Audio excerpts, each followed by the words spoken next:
World News in 5. Right now. News and developments making headlines around the world in 5 minutes. World News in 5. Here on Radyo Pilipinas World Service.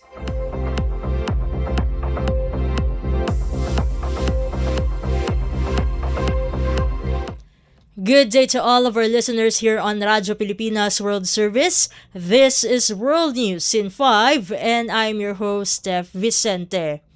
Iranian state media is reporting draft details of a 14-point memorandum of understanding between the United States and Iran, although neither government has officially confirmed the terms. According to Iran's semi-official Mehr news agency, the proposed framework includes a permanent ceasefire across all fronts, including Lebanon. It also reportedly calls for a U.S. commitment not to interfere in Iran's internal affairs and the lifting of a U.S. naval blockade within 30 days. A draft further suggests the withdrawal of U.S. forces from Iran and the reopening of the Strait of Hormuz under Iranian arrangements. Other reported provisions include U.S. and allied reconstruction support for Iran valued at a minimum of $300 billion and an end to sanctions on Iranian oil and energy exports.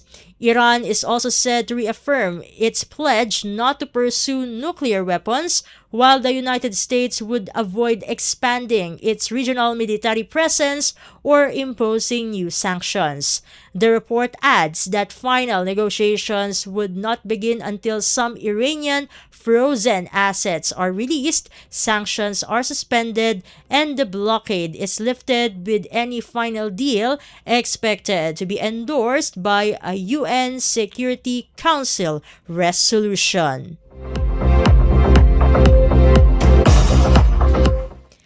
In related news, oil prices fell in early trading in Asia after Pakistan announced a breakthrough deal aimed at reopening the Strait of Hormuz, a key global shipping route affected by the U.S.-Iran conflict. As reported by BBC News, U.S. President Donald Trump said the agreement would restore oil flow through the waterway, posting on social media that oil will flow again.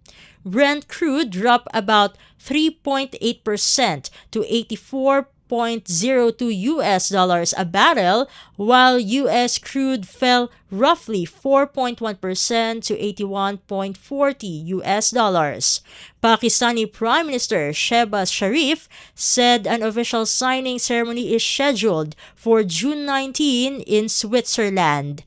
The Strait of Hormuz had been effectively shut since U.S. and Israeli airstrikes on Iran in late February, with Tehran previously threatening attacks on vessels passing through the area. The closure had disrupted global energy markets, sending prices sharply higher at times, with Brent crude spiking to around $120 a barrel during the conflict after starting near $70. Analysts say the latest development has eased supply fears, helping push oil prices lower.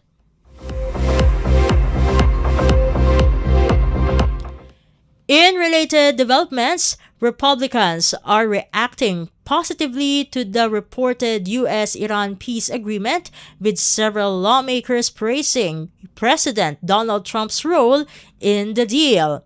As reported by Al Jazeera, Senator Bernie Moreno of Ohio said President Trump deserves a Nobel Prize for ending a conflict he claims the president helped to bring to an end, calling it an historic day for the world. Congresswoman Mariannette Miller Meeks expressed hope that the agreement will lead to lower energy prices for Americans. Senator Tim Scott of South Carolina also praised President Trump, calling him the deal maker in chief and describing the agreement as a win for U.S. security and global stability. Senator Roger Marshall of Kansas highlighted the timing of the announcement, calling it a great birthday present for the president. However, Senator Lindsey Graham, a longtime Iran hawk, voiced cautious support, saying he is concerned that Iran and the U.S. may be interpreting the deal differently. Graham added that any agreement with Tehran should be submitted to Congress for formal review and a vote. In other news overseas, the United Nations Secretary General Antonio Guterres has welcomed the announced peace agreement between the United States and Iran, calling it a critical step toward ending the conflict. In a post on X, Al Jazeera reports, UN Secretary General Guterres congratulated both sides for reaching a deal that includes an immediate and permanent ceasefire, the reopening of the Strait of Hormuz, and a framework for continued negotiations. He said the agreement marks important progress toward the peaceful resolution of long-standing tensions. Separately, U.S. Ambassador to the United Nations Mike Waltz also praised the deal and congratulated President Donald Trump on the outcome. Ambassador Waltz said the agreement reflects strong leadership that prioritized U.S. security and prevented Iran from obtaining a nuclear weapon. He added that the administration used a combination of diplomacy and military pressure to secure what he described as a favorable result. The announcements come as international leaders cautiously react to the deal, which could signal a major shift in regional stability if fully implemented.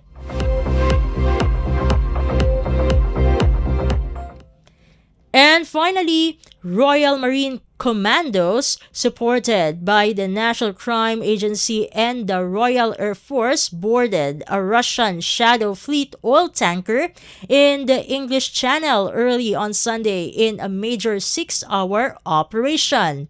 The BBC reports the vessel, identified as Simitros or Simirtos, was intercepted and boarded in what officials say is the first action of its kind by the UN, or by the UK rather, armed forces. The British Ministry of Defence said the tanker is now being held and monitored off the south coast of England as investigations continue. Authorities arrested a 38-year-old Indian national on suspicion of sanctions violations under Russia-related regulations, while 24 crew members from India and Georgia remain on board and are assisting investigators. Moscow has not yet responded but has previously condemned similar interceptions as unlawful and bordering on international piracy. British Prime Minister Keir Starmer said the operation sends a strong message to those supporting Russia's war in Ukraine, adding that the UK will not allow sanctioned activity to go unchecked. The Defense Ministry released footage showing armed troops fast roping from a helicopter onto the tanker during the raid. And that concludes today's edition of World News in 5. For Radyo Pilipinas World Service, this has been Steph Vicente. Good day and stay safe, everyone. World News in 5. Right now. News and developments making headlines around the world in 5 minutes. World News in 5. Here on Radyo Pilipinas World Service.